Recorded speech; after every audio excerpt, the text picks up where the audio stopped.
Here you can see this is your Jeep. I am going to go right here by the airbox on the passenger side, and when I saw this nest here, to start investigating some of the harness on this side.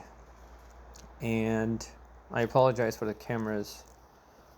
There's one harness right here that you can see has a little bit of bite marks, which is not clear to me if the harness is damaged or not.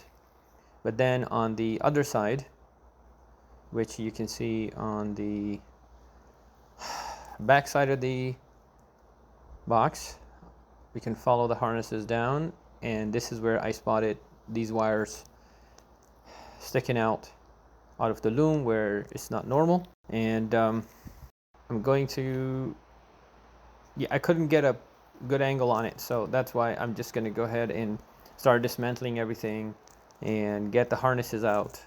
Hopefully I can get you guys back in business just by replacing the harness. The reason, yes, there you go. You can see the harness on the right side again. That's been chewed up. So right here is the best angle I could get. I'm not able to do anything better than this without removing things up. Once I get the harness removed, I will just create better images and send it to you guys. This is all I wanted to share, and I will make some pictures during my install, or harness is installed. I'll get back to you. Thank you, everybody. Talk to you guys soon. Bye.